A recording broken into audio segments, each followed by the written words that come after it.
Tell me when.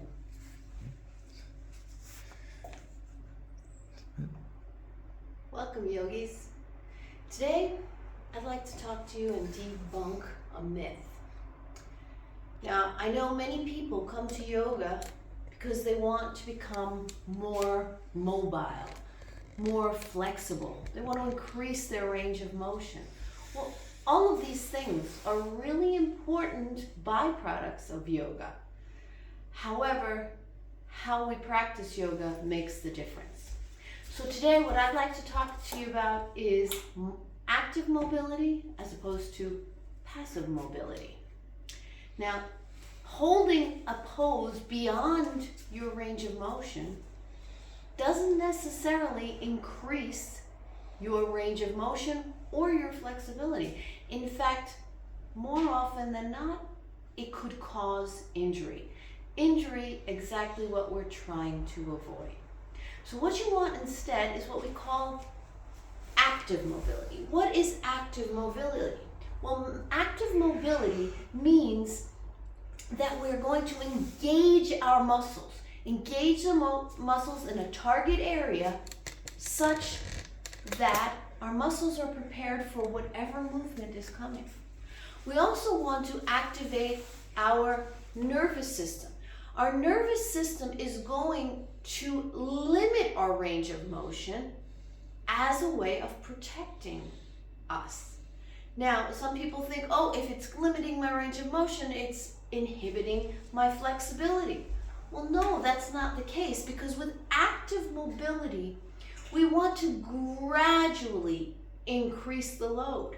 And that gradual increasing of the load is what is going to increase our range of motion in a healthy way, which is going to protect our muscles, strengthen our muscles, and it's going to bring about the very thing you came to yoga for, but in a healthy way. So let's take a look at a few differences between what we call active and passive stretching, active and passive mobility. I'm going to start with one of our most basic poses. We're starting in Tadasana. When we go from Tadasana into our forward fold and into our half lift,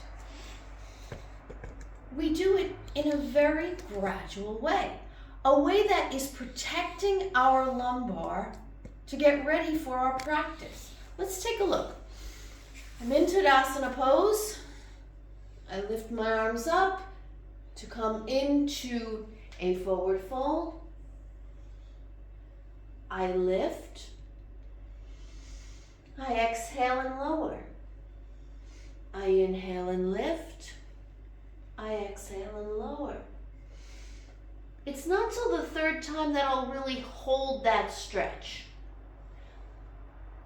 So this is a perfect example of how I have gradually increased the load of my stretch.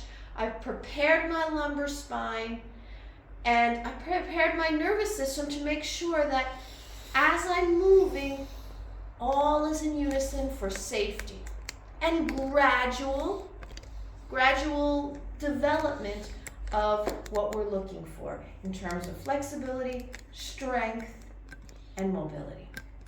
Let's look at a few other examples. Let's do this time, before I do that, let's take a look. When I did that forward fold, I used a counter stretch right from the start. Now, sometimes we actively use a counter pose because we know we've held our body in a certain pose, and now to protect it, we do a counter pose. An example might be to do a shoulder stand and then come into fish. Now, but we do it on a much smaller level as well. Notice I don't just come down, but what do? I rise up in this pose, which is counter to this pose. So that is also a part of active mobility. Prepare your body by using the counter pose to what it is that now I want to hold. Let's take a look, and as I come into a forward fold from sitting, passively, I could just fold over and hold this pose passively. Now, that passive stretch is not going to give me the kind of flexibility and could cause injury. So what would be better?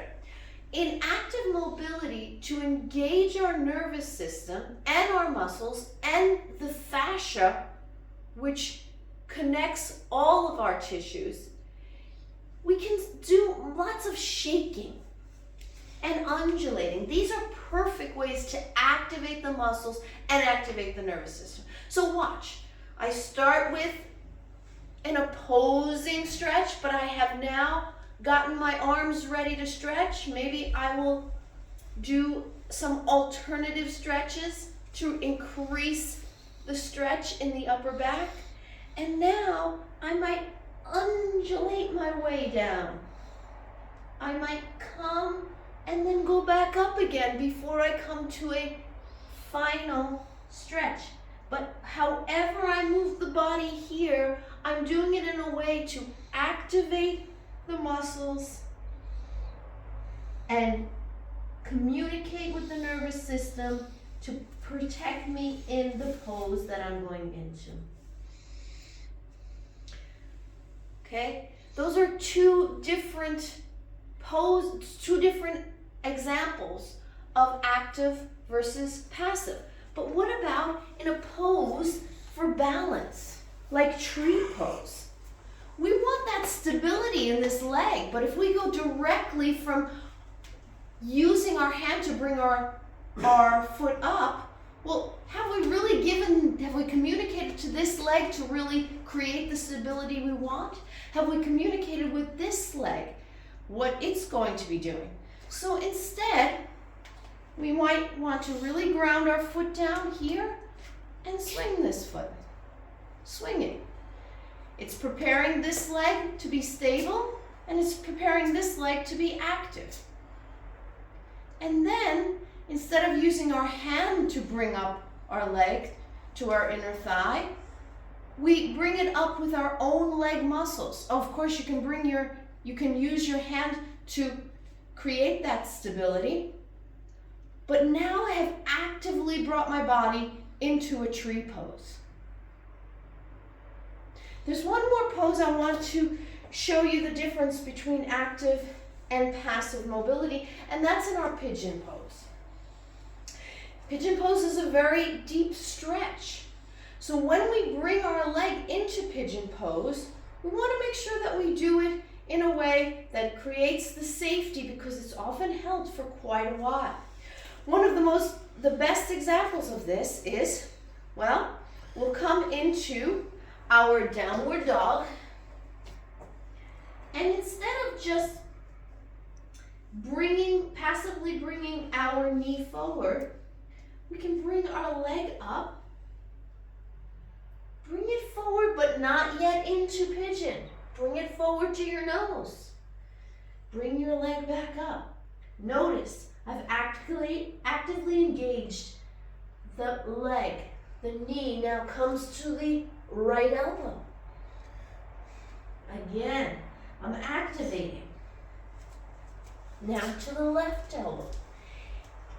Finally, after those 3 messages and those 3 progressive loadings, can I safely bring my knee down and my foot out to the left?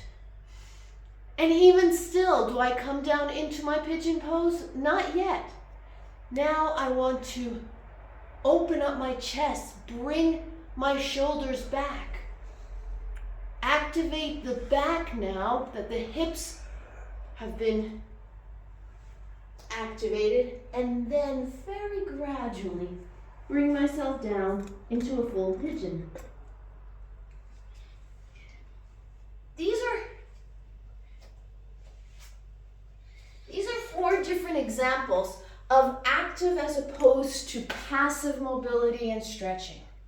So it's important to know, yogis, how do I do my pose safely? And so I hope that my explanation has been clear and that as you get on the mat, you'll do it safely. Thank you and namaste.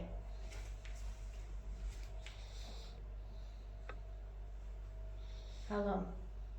10 minutes in the